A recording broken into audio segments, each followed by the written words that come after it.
Warning! Kinda Murdery contains adult themes, explicit language, and descriptions of violence.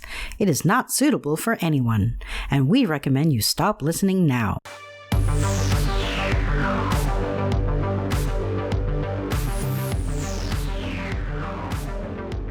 True crime with a dash of the paranormal, the garish, the strange, and the darkly comic. A podcast that's about more than just murder. It's my very own pocket dimension, home to a curated collection of bizarre and compelling stories. The unsolved, the unsettling, and the unbelievable. I cover it all, just so long as it's kinda murdery. Hey everybody, it's Zevin Odelberg, and I don't blame you if you were starting to wonder when you might hear me say this, but I'm back with a brand spanking new, fresh to death episode here in 2026. This is the first episode of Season 8, so thanks for hanging in there. Season 8, and we're going to try something a little bit different than what we've done before. Don't worry, it's still going to be true crime, it's still going to be murder mysteries, but I'm going to go for the slow burn, the truly mysterious. And here in episode 1, I'll be kicking off the story of the murder of a northern San Diego County family, the McStays. It's a tragedy, of course, and it's quite a story, so let's get right to it. Kinda Murderies, the McStay family murders, part 1, starts now.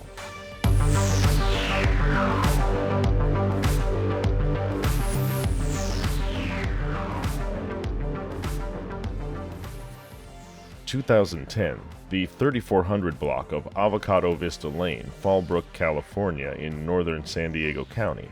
The street ends in a cul-de-sac and the houses face the curve. The McStay house sits on that turn. 2 stories, light tan stucco, a white 2-car garage door dominating the front, and the white paint is clean enough to catch the daylight when the sun hits it.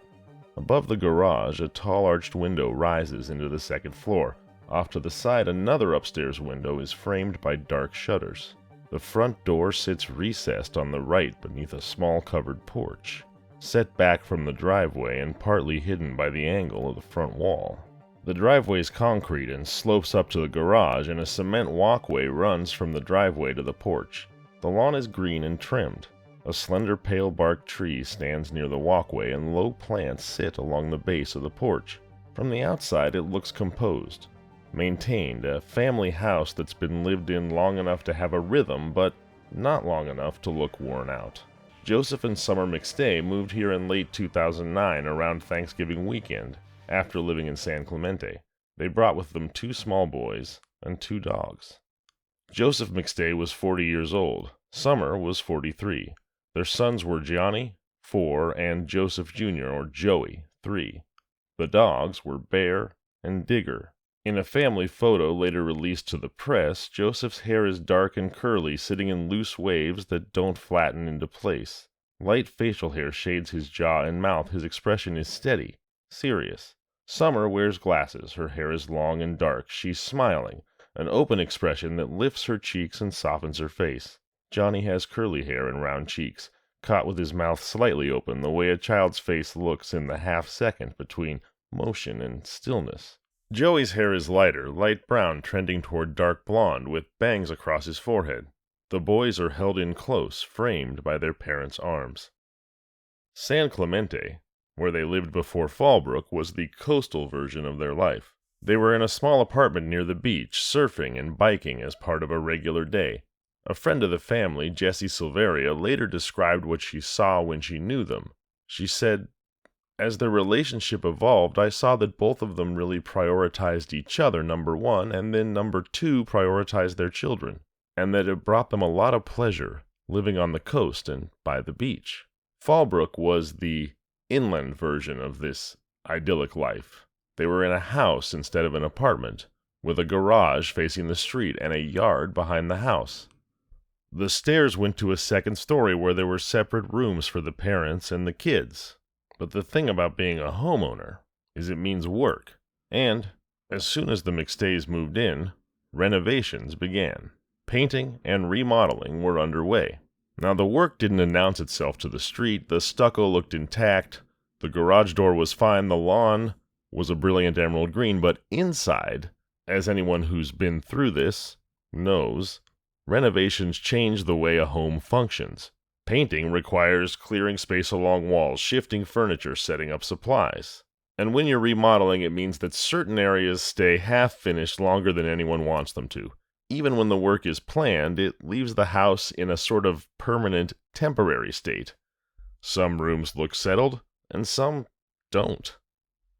Now, Joseph owned his own business, and his work ran alongside all of these renovations. He ran a decorative water feature business called Earth-Inspired Products. The company sold fountains and custom water installations. And of course, custom work means more than just online sales and shipping boxes. It means design and fabrication. Custom parts that need to be built for clients who are paying for something specific. To get this done, Joseph worked with Charles, known as Chase Merritt, on fabrication. Merritt was a welder and fabricator who built the components for Joseph's custom projects. And Joseph had another key business associate named Dan Kavanaugh, who was tied to his company and its online presence. Things were a bit hectic. Joseph, Summer, the boys, the 2 dogs, Joseph's business, Earth-Inspired Products, all of it happening inside their home space under renovation, trying to move forward with life as normally as possible while everything was in flux. But the work was getting done, and on February 3rd, 2010, a friend came to the McStay house to help paint. Now, as anyone who's had to do it knows, a paint job does not happen from across the room. It requires moving around in close quarters. It requires clearing wall space and creating room for supplies, drop cloths, paint trays. Everything sits where it can be reached. Tape gets torn and pressed along the edges of walls and doors. Furniture gets shifted away from walls and pushed into corners or moved to the middle of the room. A lamp goes from here to there. Things get put somewhere else and left there until the work is done. It's a bit chaotic, but it's also ordinary, and on February 3rd, the day that the friend came to paint, none of the items that I'd mentioned had yet become evidence. They were simply the contents of a working household. The next day, on February 4th, Joseph spoke with his father by phone, telling his dad that he was in a hurry because he had a lunch meeting. Summer talked to her sister that morning and made plans to visit her sister and her sister's newborn child. It was a regular, structured morning. Calls were made, plans were discussed, a meeting was scheduled. Now, around noon, Joseph left the Fallbrook house in the family's white Isuzu Trooper and drove to Rancho Cucamonga for a meeting with Charles Chase Merritt. Merritt later said the meeting took place at a Chick-fil-A. In a recorded interview, Merritt described the purpose of the meeting as financial. "We just had to go over all kinds of money stuff," he said. The remainder of that day, February 4th, 2010, is not described in memories or in eyewitness accounts. It exists through recorded markers. A call placed, texts exchanged, a vehicle leaving the street captured by a neighbor's camera, a phone pinging off of a cell tower. At 4:25 p.m., there was an outgoing call from the McStay home phone to Joseph's cell phone. Joseph's phone pinged off of Fallbrook cell tower. Between 5 p.m. and 5:47 p.m., Joseph and Summer exchanged text messages. At 7:47 p.m., a neighbor's security camera captured a vehicle leaving Avocado Vista Lane. The footage showed only the bottom portion of the vehicle. The occupants could not be seen. At 8:28 p.m., Joseph's phone pinged off a Fallbrook tower again. Later that evening, Joseph made a call to an employee in Rancho Cucamonga to talk about work. Those are all the points that remain visible in the sequence of February 4th. A meeting at Chick-fil-A, calls, texts, a passing vehicle captured by a security camera, a late call about work. From outside, the house on Avocado Vista Lane would have looked the way it always did. Trimmed lawn, stucco, the arched second-story window above the garage. From the inside, it would have held whatever it held at the end of the day. Furniture moved for painting. Renovation supplies, the things a family with small boys and dogs accumulates in the course of ordinary life. As for the McStay boys, they would have been in the house that day unless they were somewhere else with Summer. Johnny 4 and Joey 3. At that age, boys are not invisible in a home. They leave their trace on everything. Every surface, every object, small cups, small socks, toys in corners, food that gets spilled and wiped up. And then there's the dogs. dog hair on the furniture, dog bowls, a dog collar that jingles when it moves. We can assume that all of this was part of the interior of the McStay home on February 4th, 2010. But none of those details are documented. What is documented is what the adults did in terms of recorded communications and known movements. But after February 4th, communications and movements stopped. After February 4th, there was no phone activity, internet, email, bank, or credit card activity from either Joseph or Summer McStay. Of course, this is a fact that only becomes visible later when there's something to compare it to, when the people who knew them realized that their calls were not being answered, that messages were not being returned, and that the family's digital and financial footprint had gone silent. When Joseph did not answer his phone for days, his friends and family began taking steps that were later recorded in summaries. Chase Merritt urged Joseph's mother and brother to contact authorities. Dan Kavanaugh called the police himself. And Merritt and Kavanaugh took action because of the silence of February 4th. It was a silence that arrived not as a single moment that forced everyone to stop, but rather because of the failure of a pattern, or patterns, the patterns of ordinary life. A call that should have been returned isn't. A phone goes to voicemail again and again until it stops feeling like bad timing and starts to feel like a wall. In the world that Joseph McStay lived in, family, business, small children, and schedules, there were too many lines of communication and action that ran through a single day for them all to go quiet at once. And yet days passed, with Joseph not answering his phone. And so, as I mentioned, Merritt and Kavanaugh started moving. Merritt urged Joseph's mother to call the authorities. Dan Kavanaugh called the police himself. And then, on February 8th, 4 days after everything went quiet, the family's white 1996 Isuzu Trooper was found in San Ysidro near the Mexican border. It was treated as an abandoned vehicle and impounded. The children's car seats were still inside. San Ysidro is not Fallbrook. It is not Avocado Vista Lane. It is not the tan stucco house at the end of a cul-de-sac with its recessed porch and arched second-story window. It's much further south, adjacent to the Mexican border, and the presence of the family's trooper there in San Ysidro pulls the story away from the McStay home and brings it to within walking distance of an international boundary. It also introduced a theory that would survive for years, that the McStays had gone to Mexico. Someone using the McStay's computer had searched for information about travel to Mexico and passports for the boys in late January 2010, just a few days before the family stopped communicating.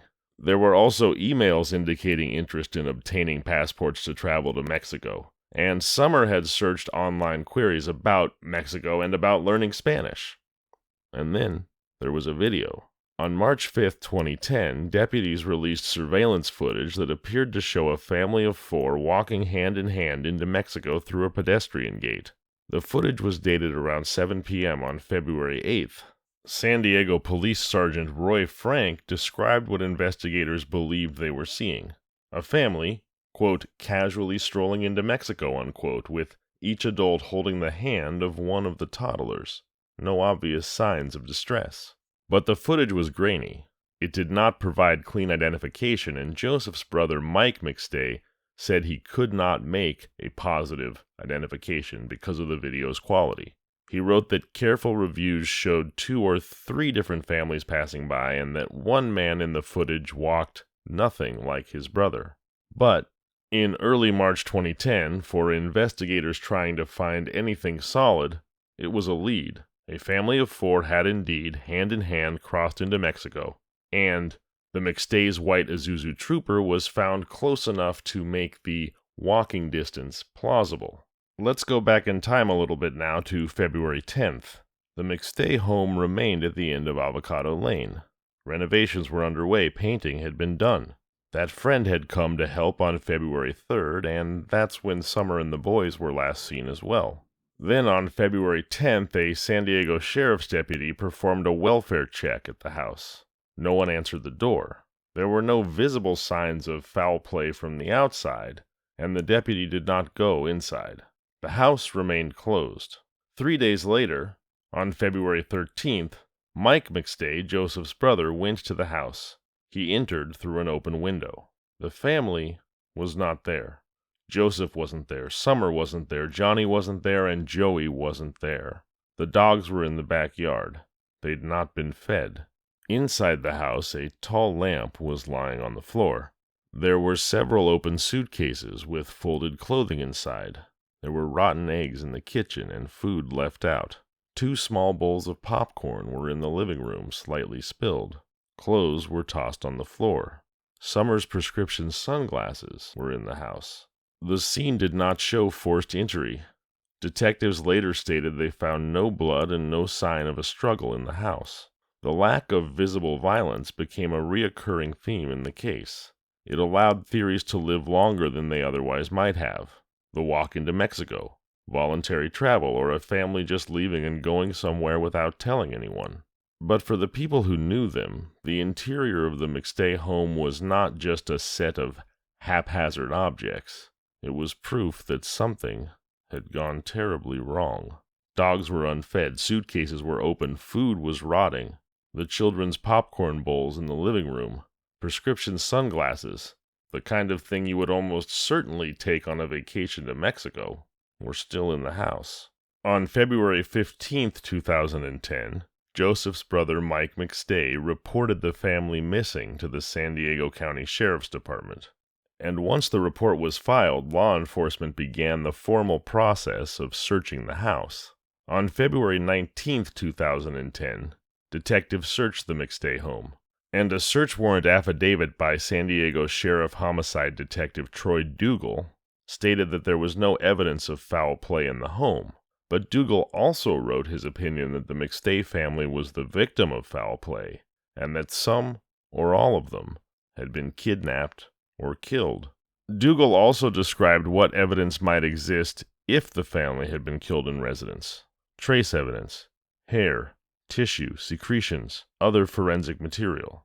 And he stated that he believed that evidence might eventually be found. An inventory list from the search detailed what investigators seized: documents, letters, computers, hard drives, cameras, cell phones, power cords. From the outside, the house remained unchanged, but inside, the family that made it a home, the McStay family, was gone. The case would grow outward from their absence. The border video, the Mexican vacation theories, federal involvement, Interpol alerts, and years of waiting. But the first concrete evidence that something was terribly wrong wasn't a dramatic public moment. It was Joseph's brother climbing through an open window and finding a house that still held the possessions and the evidence of a life lived by a family with 2 small boys and 2 dogs. But there was no family inside the house, and the dogs were starving in the backyard. Where did they go? What happened to the McStays? To find out more, join me on Thursday, January 29th, for part 2 of the McStay family murders. And hey, I'm back with new weekly episodes, so if you like the show, tell your family, tell your friends, tell any true crime fans you know. Hey, I sure would appreciate it. I'm Zevin Odelberg, and this has been Kinda Murdery. If you like the show, please subscribe, review, and tell your friends. You can find us on social media at Kinda Murdery or email at kindamurdery@gmail.com.